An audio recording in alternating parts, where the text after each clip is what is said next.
Thank you all for joining. We will be beginning the webinar in just a minute, but while we wait for some final folks to join, please participate in our poll. We're just showing a poll now on the screen, and we'd love to hear from you about how familiar you are with through channel marketing. So we'd like to know if this is the first time you've heard about it. We'd like to understand if you're still learning, you're in the process of learning about TCM. Do you already have experience and maybe you're really happy with TCM? We'd love to know that. And then finally, we'd like to know if you have experience but you're looking for ways to improve. So we'll just give you a minute to answer that poll and then we'll begin the webinar.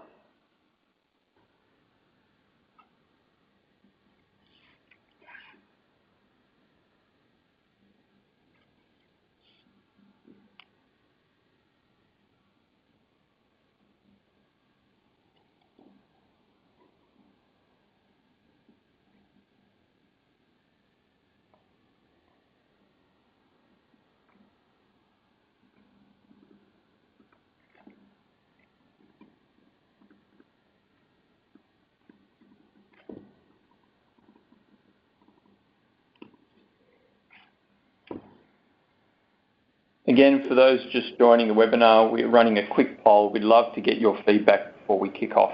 It should be showing on your screen right now.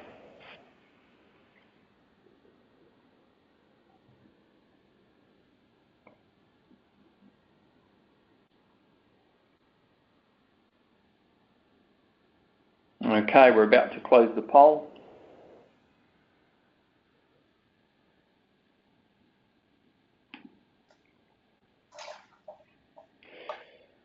All right, well, welcome everyone. Thank you very much for joining today's session on supercharging your through channel marketing. I'm Joel Montgomery. I'm the CEO here at One Affinity, and we're very fortunate to have with us today our special guest, Jay McBain. For those of you who have not heard Jay before, Jay is the Principal Analyst for Global Channels at Forrester Research. And he's going to take us through the results of the recent study that we did into through channel marketing, which was commissioned late last year. So let's start with some very basic housekeeping.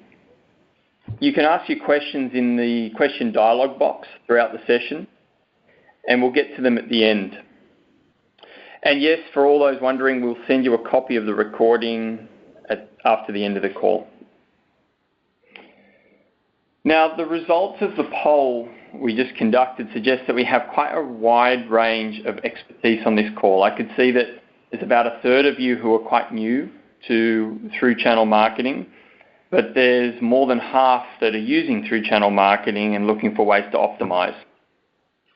So look, what I can tell those who are new to the marketing practice or those that are still wanting to get more out of through channel marketing is that when it's done right, we know that this technique for marketing converts 7 times better than equivalent direct marketing campaigns. And we know this because last year we ran at One Affinity over 30,000 through channel campaigns for 2,500 partners. And we measured the overall results from all those 30,000 campaigns against the industry benchmarks for direct marketing. And so I know, yes, the 7x is a big claim, but it's high because through channel campaigns typically attract twice the open and click-through rates of direct marketing. And prospects are far more likely to inquire with their local supplier than with a big name brand. And you should also consider that local suppliers will likely answer inquiries from their close connections far more often than they might follow up a third-party lead where there's no affiliation. And so it makes sense that through channel marketing is 7 times more powerful than direct because the main difference, the main benefit is the existing relationship between the trusted advisor and their network. Now today we're going to focus on how to get the most out of through channel. And so after we hear from Jay, I'll share with you some of the lessons we've learnt for driving up utilization. But with that, I'll hand over to Jay. Well, thank you so much, Joel, and really pleased to be here. And it's probably one of my favorite subjects to talk about, which is through channel marketing. So really excited to be here. Going to break my section really into 4 parts. We're going to look at the industry itself, the through channel marketing imperative, what's going on, what we're seeing, what we're hearing in the marketplace at a high level. We're going to break that down into the state of through channel marketing in North America and dig into some of our survey results, which were pretty interesting. Third, we'll look at the service-led approach, and that was one of the big conclusions, obviously, that jumped out of the research and what we're hearing from both partners and brands and vendors of all types and in all industries. And then we'll finish off with some key takeaways, and then I'll hand it back to Joel. So let's look at the industry as a whole, and it's a very big industry and a fast-growing one, and there's some really interesting movements that we're seeing. So first and foremost, in every country around the world and in every one of the 27 industries, 75% of world trade flows indirectly. It is a massive market. There are local businesses and decentralized businesses that are representing brands everywhere. And I always ask the question that you buy your car through a dealer, you buy your TV through a retailer, you buy your last jar of peanut butter through a grocer. You have to think for a minute what you actually buy direct. And unless you might have bought a computer from Dell or insurance from Geico, there's not very many examples in your personal or professional life that don't flow through channels. So for all the brands that do manage these relationships, it actually, in Forrester research, comes as one of their biggest challenges. It's not an easy thing. We break it down into 90 different things across 6 different categories that the average channel program needs to do, and right from the whole partner journey, finding them, getting them on board, getting them trained, getting them incented, but really getting to the point where you can co-sell and co-market is a challenge. And without the right technology, without the right services, it's almost impossible. This is not something that you do on a spreadsheet. And if I look back over the last 20 years across direct selling, for example, 20 years ago, CRM became a thing. And back then, not sure if you remember, there was over 300 companies selling CRM software. And we know Salesforce and Dynamics and the winners today, but it really converted direct selling into a science. Before that, you'd hear people saying you got to be born a salesperson and it's gut feel. Well, today it's managed to the 7th decimal point, and it's levers and dials to drive sales performance. 10 years after that, the same thing happened for direct marketing. So marketing automation, there was over 100 companies at that time. And today we know the 5 winners, companies like Marketo, Eloqua, Pardot, HubSpot, Acton. Many of those got acquired by Fortune 100 tech companies. But this was the same thing for marketing. Before 2008, you used to hear, funny stories about 50% of your marketing is wasted. You just don't know which 50%. And, it's all this art and a science thing, but this really locked down marketing, the levers and dials to make it work. The CMO became a key part of the boardroom that looked for investment and had the background to be able to deliver. And then today, really starting in 2018, we're seeing through channel marketing as the next or third stage of marketing and sales. So with 75% of the world going indirectly, and you've spent 20 years investing on direct sales and marketing, strategies, processes, technology, etc., we really feel that this is the third stage. And it's anchored around effective partner management and more anchored on through channel marketing to be able to pave that last mile in front of the customer. So the market itself, we have it at Forrester as the fastest growing revenue market around marketing. So it's growing at an annual rate of about 25%. And within 5 years, it's a $4.5 billion market opportunity. Very, very large and very quick growing. And it's got the attention of a lot of people, no less Wall Street and other financial folks as well, seeing who's going to be the winners in this space. What's interesting though, and really a topic of this webinar in terms of conversation, is it is broken down by about $1 billion in software, but triple that in terms of services.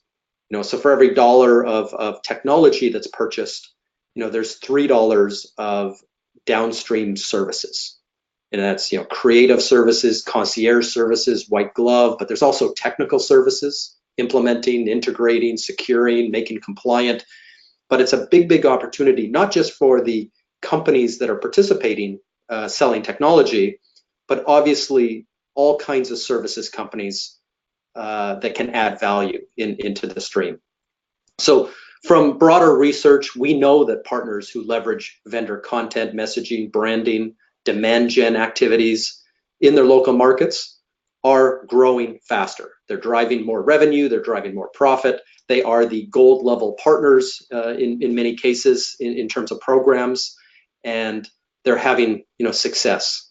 We know, for example, that the new buyer spends 68% of their time before talking to somebody. So the only way to influence the new buyer in that 68% of time is through digital marketing and very effective influence marketing early on. And obviously leveraging the brands and vendors to do that is very important. We talked about direct, in terms of some of the investments over the last 20 years, but being able to balance that with indirect and ensuring that consistent customer expectation is critical. So we know that, for those of you that have bought a car recently, you spend all your time watching videos, reading reviews, you go and configure it, price it, you choose your colors and options packages, you're happy, you've gone and done all the research on invoice pricing, and within $100 probably how much you're going to end up spending. But then you arrive at the dealer and everything breaks. Sit there for 8 hours as they run back and forth with the manager, and you pull your hair out and you wonder why this last mile of your purchase wasn't paved better. Why don't they know the journey you've been on? Why aren't they prepared for it? Why isn't that a better experience? So that's what we're hearing almost in every industry now. Whether you're buying software, whether you're buying an office chair, whether you're buying pharmaceuticals, almost everywhere is looking for this transition, this really nice handover between the research that you've been doing, and as you get to that point of decision and transaction, everything else, you would like that to flow as good as that first part of your journey did. And so, distributed and local marketing is critical for the customer, and that's what they're asking for. We're at a point now where about half of brands have invested in one way or another in through channel marketing. But what's interesting is broadly, only 17% are satisfied. It's about the same number of partners who have adopted, across. There's some success stories and some larger numbers, but we're still at the early stages here. And as this market matures, as we get some more expertise and obviously leverage the technology that's there and the services, we see that these numbers will improve significantly. So let's jump into the state of through channel marketing. This was the work we've done on the survey with One Affinity. This is the actual survey that was put out. So we focused on North America. We got a good mix of technology companies making up 70%, and some financial services insurance companies making up the 30%. Really good mix of partners and brands by company size as well as revenue size. Also, when we look at the people that were surveyed, good mix of responsibility areas as well. Mix between IT, marketing, and sales. So almost a third, as well as decision-making levels. Look at the seniority levels. We have managers and executives, and over on the brand side, pretty good mix as well of manager, director, VP, and even some C-suite in there as well. So we're very, very happy with building out some research here that has some broad applicability. And so, marketing through partners is critical to reaching new buyers. This is what we heard: gaining access to fast-growing segments, realizing returns. All these types of things are what obviously partners are looking for, and brands that are looking to expand their visibility in the marketplace, obviously their revenue and velocity. For both sides, it was very clear that that's the case.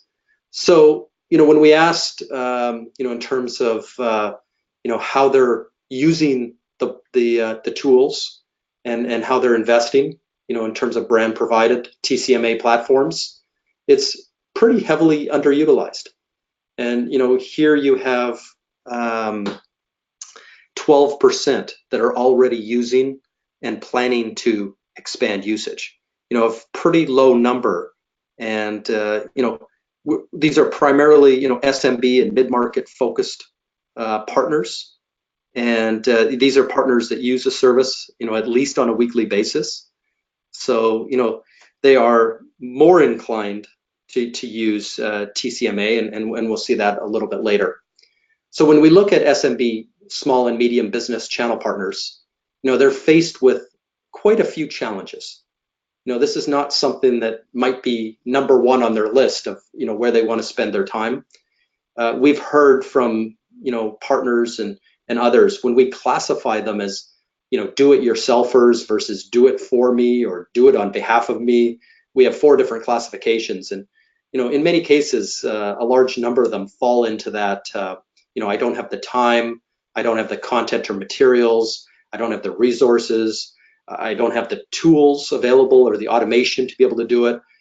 There's a number of different, I don't have the skills. There's a number of different challenges, and you can see them here in terms of 25, 22, and 18%. So a large mix of why they don't do it and why the adoption isn't high. And obviously, we know that there's a technology that needs to be there and a tool set, but we know that there needs to be services as well to make it work for that larger percentage of the audience that has these challenges. And then this level of unsatisfaction that we talked about earlier, we have here in terms of the respondents when they were surveyed, only 46% reported that they were satisfied, and then 22% said that it's a high or very high. So this is a market that's maturing. You can see on the right there a maturity scale on the x-axis. It sits on the left of the maturity scale. And then when you look at the satisfaction level, it's not the lowest, but there's obviously room for improvement. So when I mapped out this 5-year journey, and if I were to go back to the previous marketing automation or go back to CRM in the early days, it would be a very similar story. And over the next 5 years, we're going to see this dark green circle move up to the right. Now, looking at the key benefits of using through channel marketing, they're not being realized, by both sides, by channel partners and brands. It was interesting for us to get back. This was probably the most shocking question that we got back was, retention. Both sides thinking that retention was, the key reason or key benefit of using through channel marketing. On the partner side, they're using this as nurturing and to keep that customer aware and keep the mind share up and keep that going, and really didn't see the ability to get new customers as the number one benefit. Second, increasing references, obviously very important, but we were a little bit surprised to see how high this came. So when we got into other areas like shortening the sales cycles, getting more revenue, the lifetime value up, better coverage, better messaging, better sales and revenue, these are the areas, and this is, I think, the big change in through channel marketing is really generating, and that's the core benefit that I think will be realized long term. Obviously, retention and references will come with that, but we have room to move, and I think that's part of the maturity curve that we saw on the previous slide. So let's flip to kind of the third subject here, which is diving into the service-led approach. We know already that just dumping technology on the problem, over the previous years isn't enough. This is complex, as I said. It's not an easy thing managing partners, and partners themselves, are putting out fires and running in all directions. And this is something that needs some support to make successful. Marketing itself is not an easy subject. You can do this full time and still only scratch the surface in terms of all of the information available and the latest tactics and what Google did to their Penguin engine yesterday, and how complex that is. Now you think of a partner who doesn't have any kind of marketing training and is expected in their local market to run these broad-based campaigns. You can see the challenges. So when we asked the question, engaging in services, this was interesting. Those that engage in third-party services on a weekly basis are actually looking to expand their usage.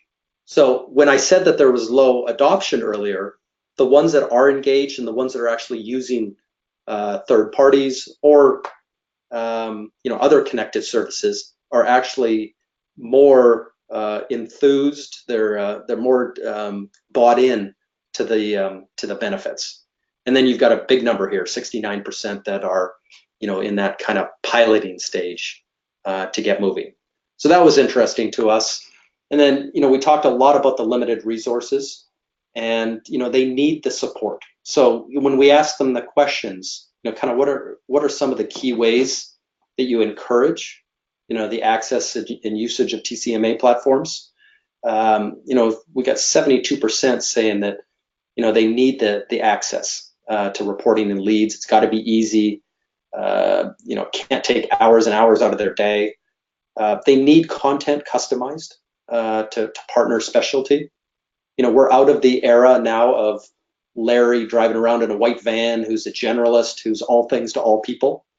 We have partners now that are specific to buyers, specific to sub-industries. There's 297 sub-industries, specific to a geography, specific to a size of customer, sector, or segment that they're in.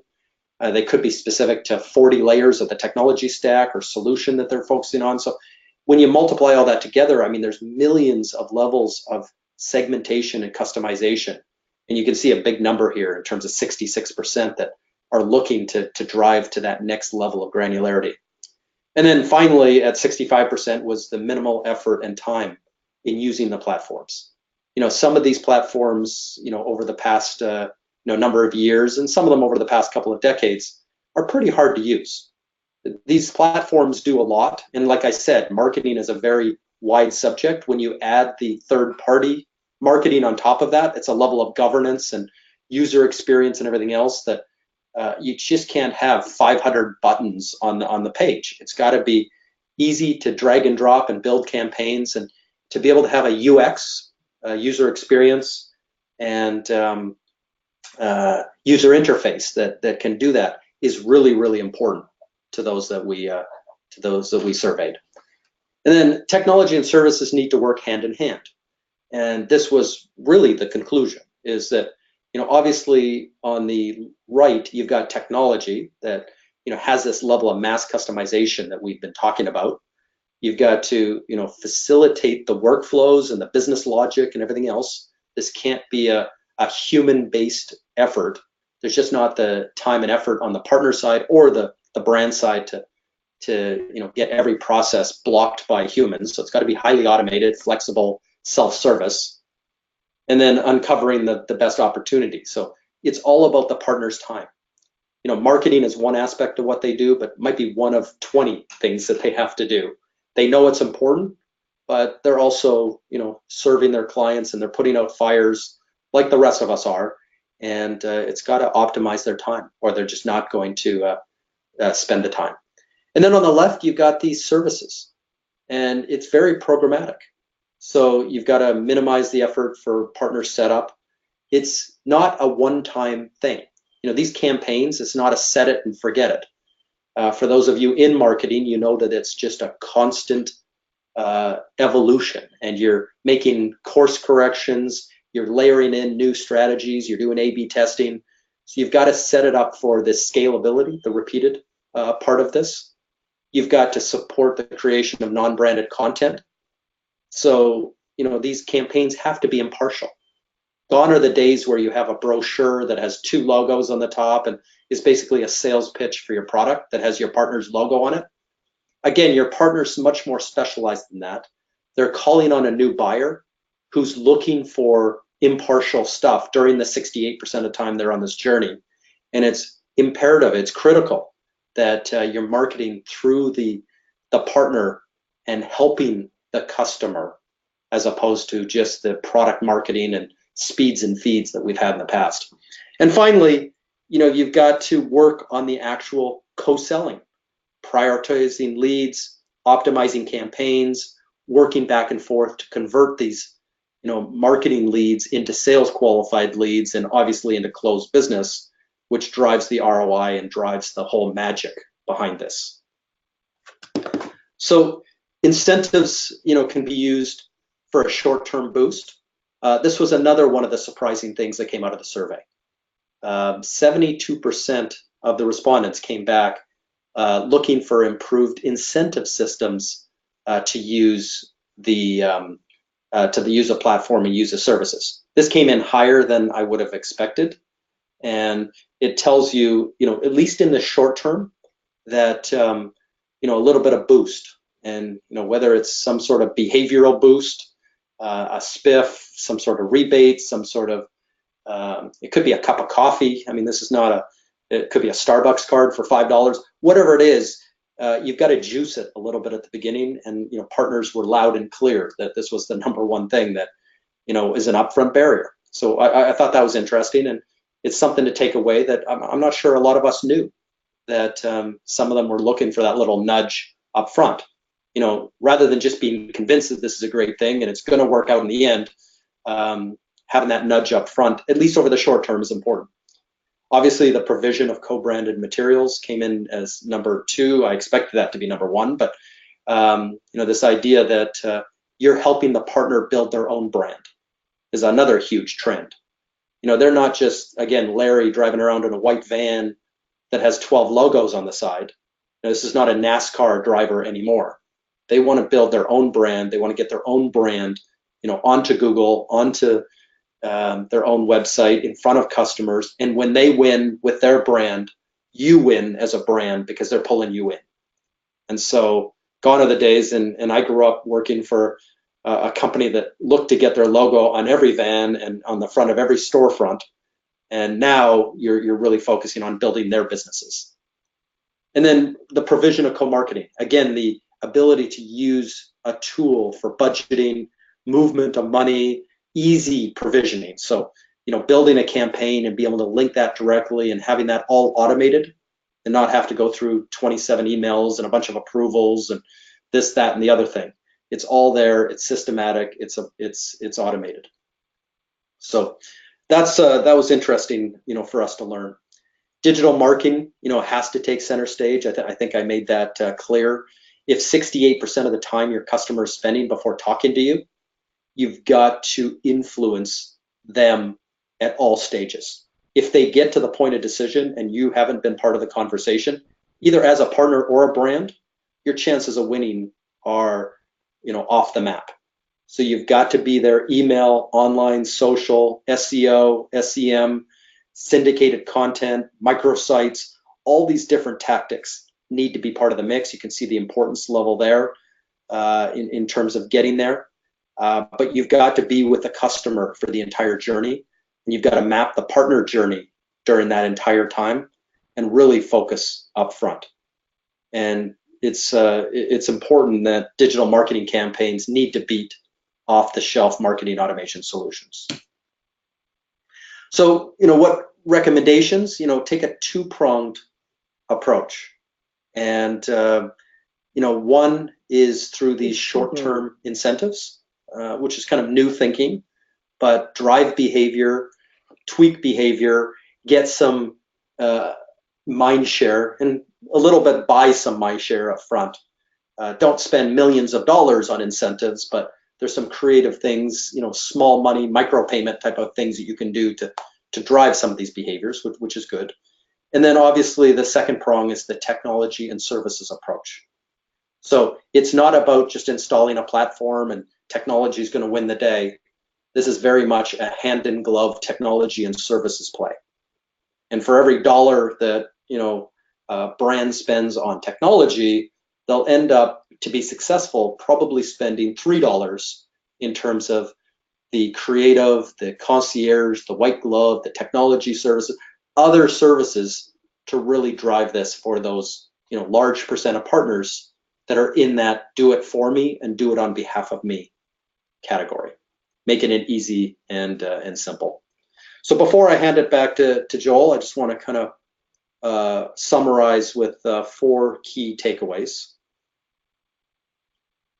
Number one is utilization of platforms is low, and partners and brands are not seeing the true benefits at this point.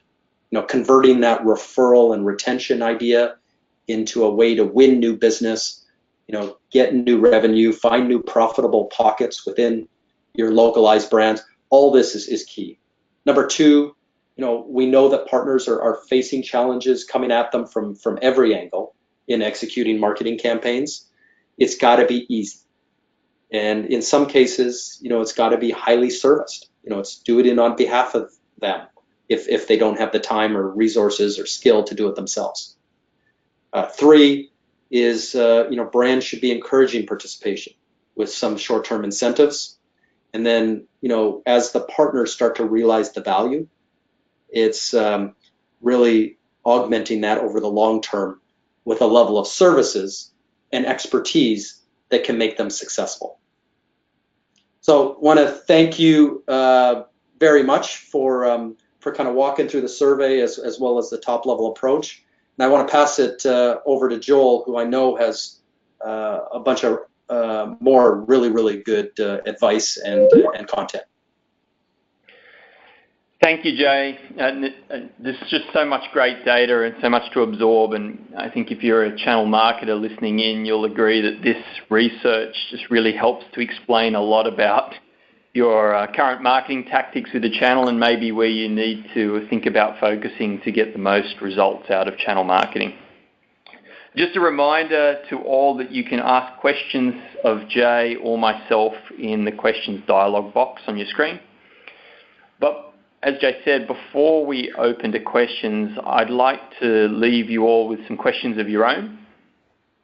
These questions are targeted really at vendors or channel enablers as you evaluate your current or future through channel approach.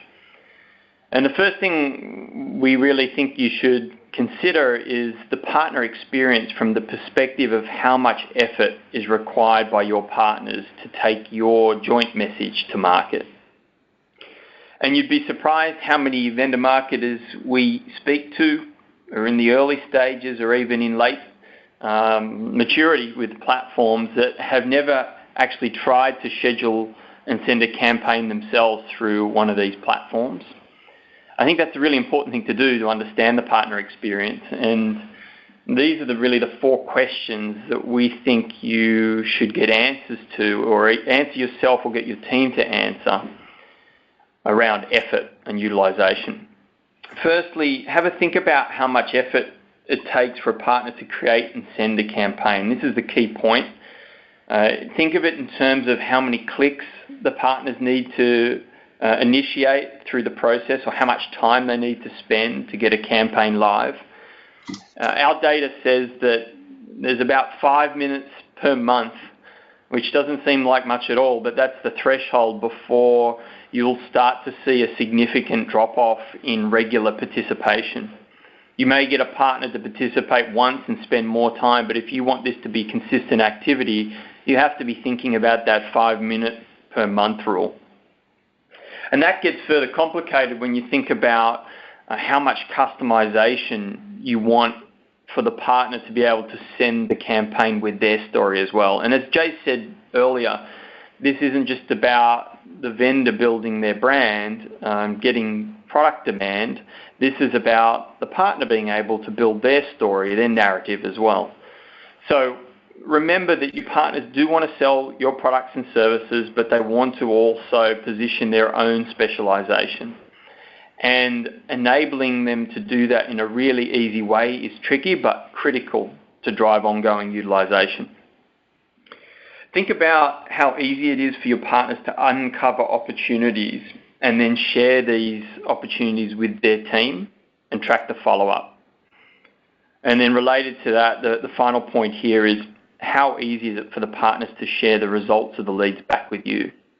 At both of these points, you might want to think about a partner, even if they may have a CRM, it's highly likely that that CRM is not integrated and tracking their lead progress. And so it's not easy for partners to stay organized around new opportunities, and they let them slip through. So have a think and make sure that what you're delivering your channel community allows you to get that closed loop report and allows the partner to be reminded that there are opportunities to follow up on. And then once you're convinced that your program's easy to use, the important piece then is to think about how much impact your campaigns really have on your partner's business. And so I suggest answering these 3 questions. Firstly, are you helping your partners uncover net new business, or are you just tapping their existing customers? And as Jay identified earlier, one of the top reasons or the top benefits that partners see from these programs is customer retention. But I don't think that's a good thing. I think what partners should be seeing and will see as this technology and these programs mature is they'll see net new business coming in. And so that kind of relates to the second question, because in order to find net new business, your partners need to be adding net new contacts to these campaigns. And so are you helping your partners do that? Are you helping them expand their reach beyond their existing connections? Or are you relying on them to build that reach themselves? And we would suggest you should consider, especially with your larger partners, how you help invest in growing their reach. And then finally, think about, are your campaigns set up to be ongoing with consistent repetition? We find it takes, this is the key point of the slide, it takes 6 consecutive campaigns before ROI starts to peak. So if you're in there running a campaign and rallying around that campaign, and then you, at the end of the campaign, you leave it for a quarter or 2 before you re-engage, you've lost all that opportunity to start to get momentum, build repetition, and maximize your return on spend.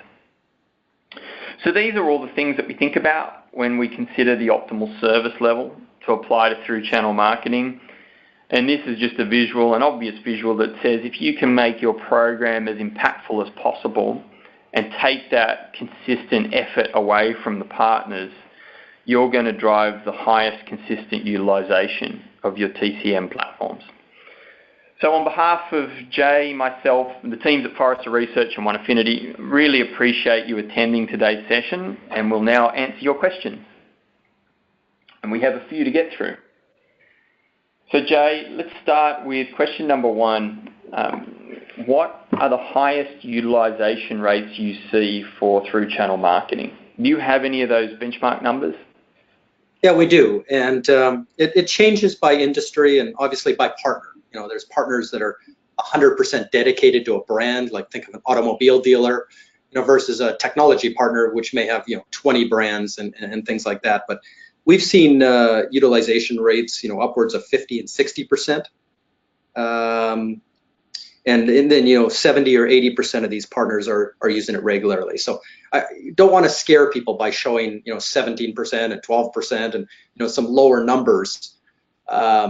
Because there are, you know, several examples of really well-run through channel marketing campaigns, you know, using technology, using services that partners love, brands, you know, see the ROI, partners see the ROI, and you know, it's really highly leveraged.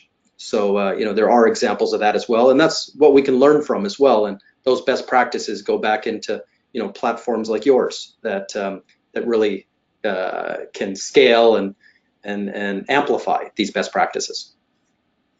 Yeah, and I would echo those statistics and suggest there's a number of different considerations for vendors as they're driving up utilisation, and selecting the partners for the program is critical. You don't need to open and expect that all 30,000 of your channel partners will be utilising TCM on a regular basis, and you may not want that. But there will be a subset of those that you want to invest in, that you want to grow share of wallet in. And if you're really focused on it and you run an end-to-end program that incorporates the services and platform, as Jay said, you should be getting north of 50% joining the program, and then on a regular basis, anywhere between 70 and 80% is a great participation number. The second question is, what can channel partners themselves learn from the survey findings? And I guess that's an important question because we've talked a lot about the vendor optics, but what's your view on what channel partners can learn? Yeah, as a partner, for me, one thing jumps out is you need to be obsessed about that 68% of the journey. If you're going to wait for a customer to go through their own research, and if you can spend a day in the life of your customer, they might start with a Google search, they might ask some peers in a peer network that they have, they could go to a LinkedIn group, a Facebook group, association. There's all kinds of different things that are going to influence them during that part of the journey. And they're going to be consuming white papers and ebooks and podcasts and webinars and all kinds of things during that phase. And as a partner, and really as a local partner, a lot of those tools favor you.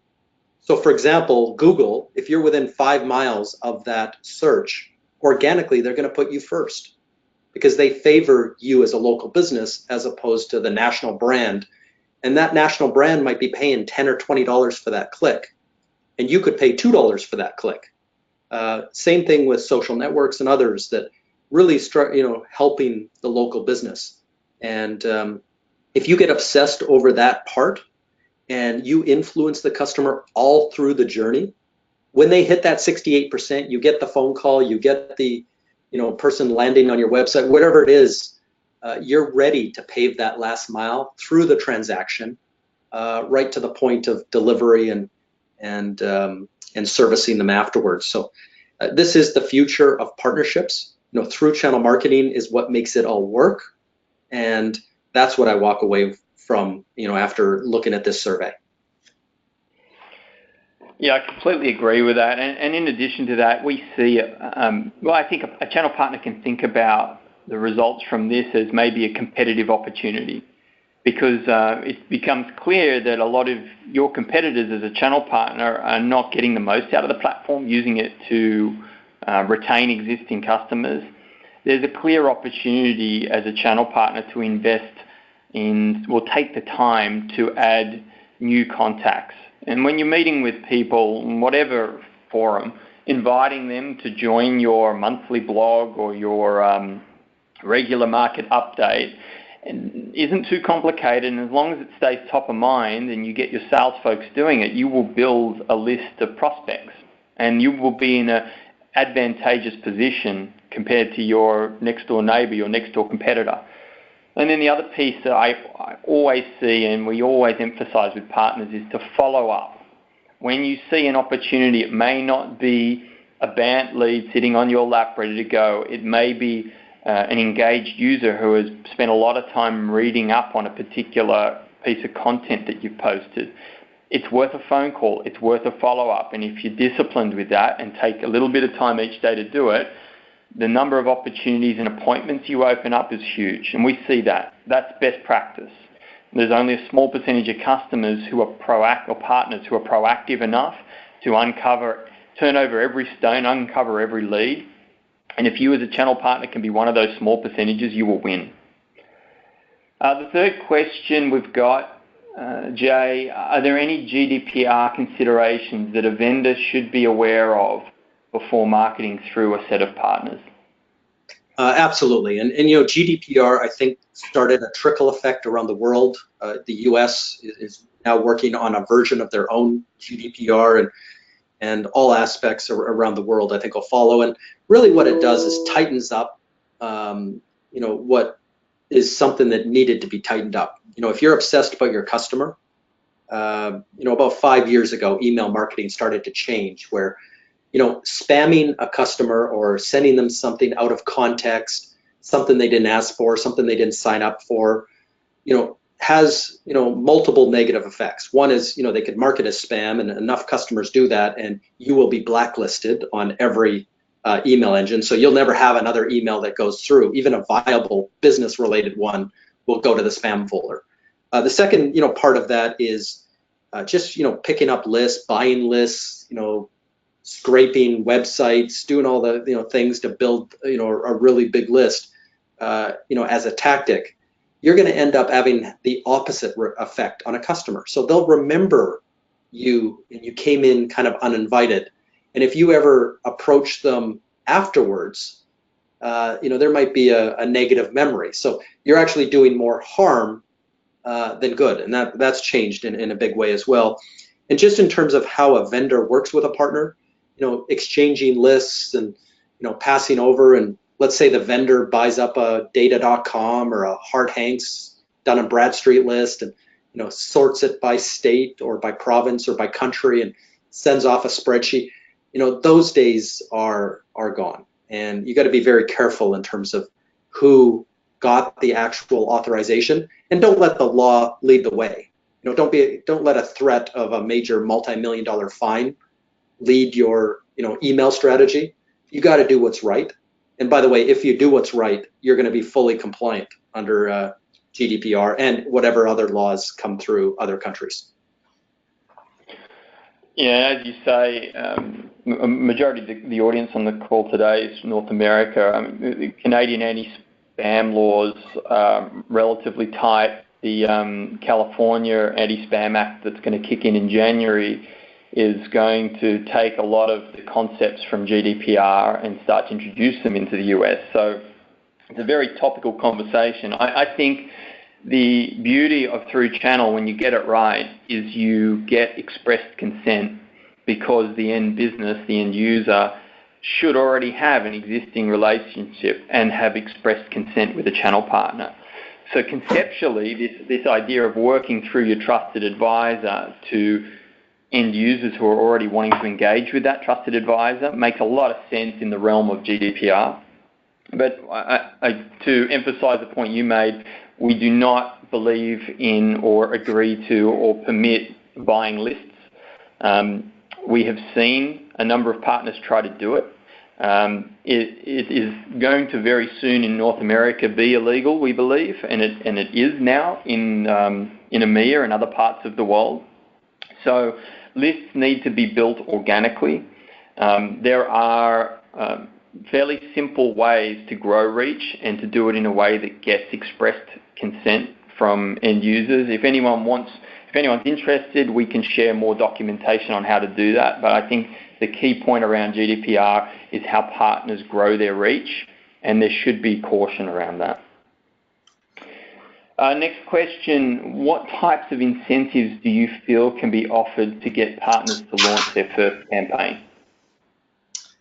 Yeah, we kind of touched on it a little bit, but to expand on it, these aren't the, really large, payouts. And if you launch this campaign and do this, this, and this, we'll pay you, X thousands of dollars. This is more of a human behavior thing. What we have learned is, gamification doesn't work in this circumstance. Like, start your campaign or do this and this, and we'll give you 100 points or put you on a leaderboard or give you a badge. What we're finding is and what we learned from the survey is that, some short-term incentives, again, guiding behavior, that could be to work with a service company or an agency to build or architect your campaign, to get the list loaded, to get some of the tactics, set up in the system. There's a number of different things that you can incent. And, it's not outside. I mentioned, the $5 Starbucks card. That drives a lot of behavior. I can't tell you how many surveys I've completed when I know that I've got a cup of coffee guaranteed at the end. So I'm a sucker for those things. And I know a lot of partners that, they got a million things to do, but, give them a little bit of a financial nudge and It doesn't have to be a huge one, but it's an important tactic that's net new. I think there's nothing written about this that I could find. So this is new research and something that you're learning about today. Yeah, this is very frustrating for me to hear as a avid marketer, that we're going to need to convince, or we need to convince small businesses to invest in marketing to drive their business forward, and we need to do more than sell to them the capability of finding new business. However, I do understand that a lot of small businesses have tried marketing, or are believed to have tried marketing and co-marketing in the past, and have not seen the results. So I understand why some of them feel like they need more than the ability to generate net new business to get things going. And at One Affinity, we think the best way to do this is to reward the behaviour rather than encourage the behaviour at the start. We like to see a partner invest something up front to get things going. And I think Jay touched on this before, but the best types of incentives in our mind are when we can help partners grow their reach. And there, as I said before, there's simple tools and techniques to do it. It can cost, for a good quality expressed consent email address, it can cost $10 or $20, especially in B2B. And I know, coming from a marketing background, working for a vendor, I used to think it was possible to get email addresses for 10 cents and 50 cents. But it's not that cheap to get quality and to get express consent that's compliant.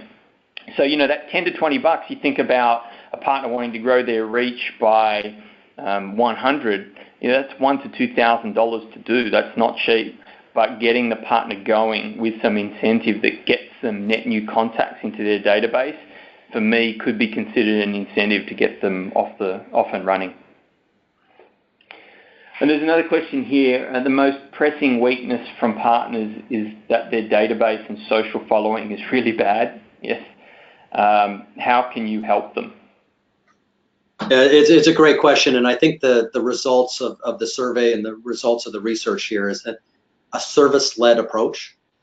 Going to tell a partner that's perhaps driving around in their white van, and you're looking at their social sites, and you're looking at their appearance and everything else. I'm not sure they either have the will, the skill, or the time to go and do what's necessary. Here's a great example of where a company that understands each of the different platforms, and if it's Facebook, LinkedIn, Twitter, and the approach that you should take, the visibility of your brand, as well as the language and the personality, the persona that you carry on.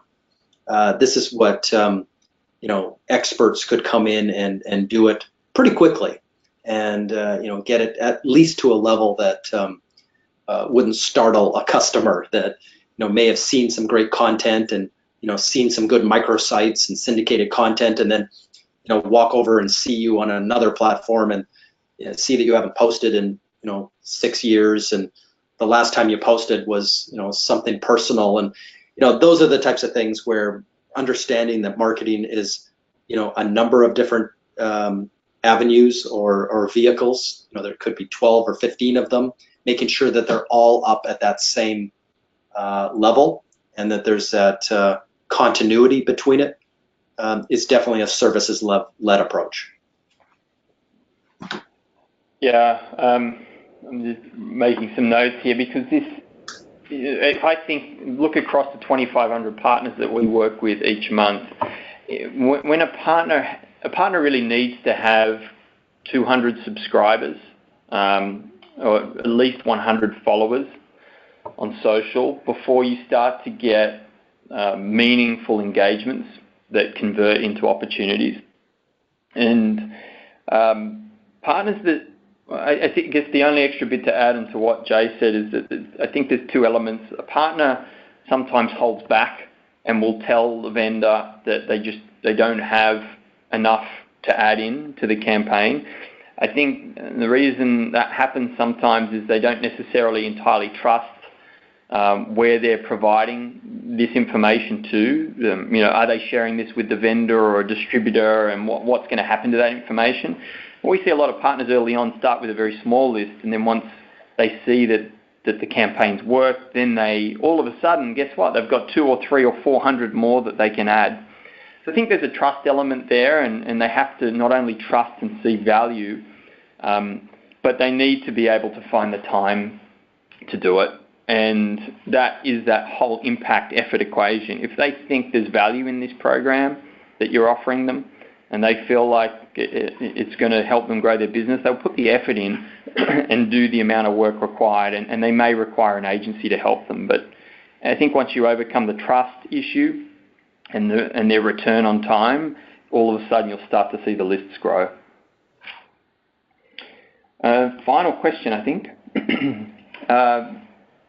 Jay, what tool do you suggest using to automate the provision of co-marketing funds? This is highly manual today. How can you best automate it? Yeah, it's a tricky question, and how do you automate it, and then how do you integrate it back into your some of your back end systems, so that there's not manual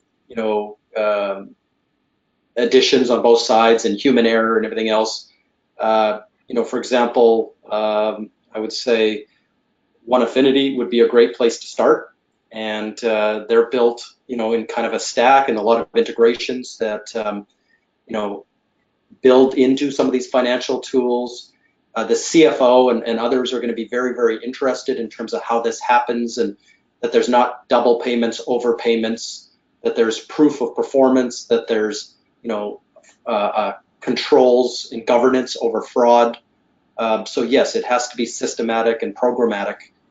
In terms of the way that it's managed, and I think you want to talk to experts, and I think Joel, you are an expert in terms of how this works and connect the dots.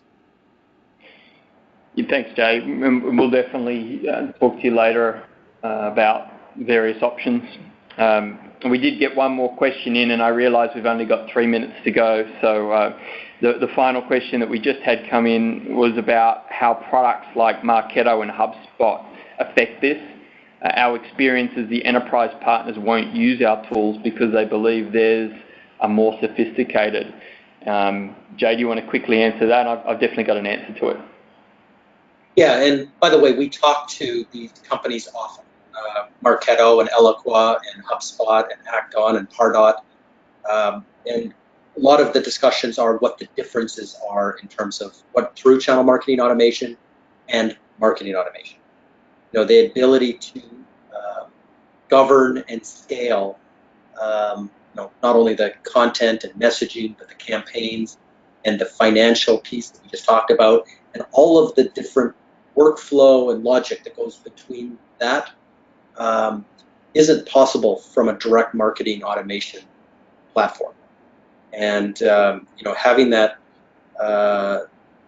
really central system of record is important, and one that can handle the different users as well as perhaps third-party services and others. It's built at the scale that allows multiple people executing against a campaign is critical. Yeah, exactly. And maybe a final thought, which is relevant to kind of end the webinar on, is I think the big opportunity for through channel marketing is in the SMB space and mid-market.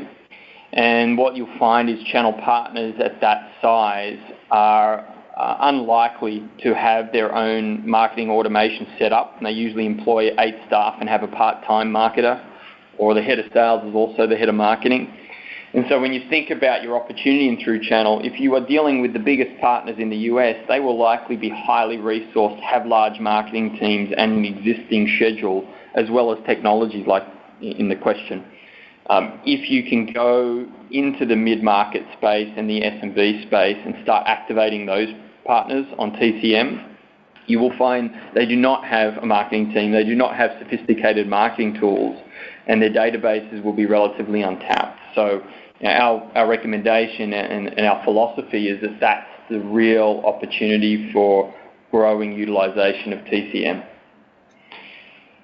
So we do have a few more questions, but I will answer those separately. And I know we're on the hour now, so again, I want to thank everyone for attending, and thank you to our special guest, Jay McBain and Forrester Research, for conducting the study and sharing the results. Thanks, everyone. Thank you.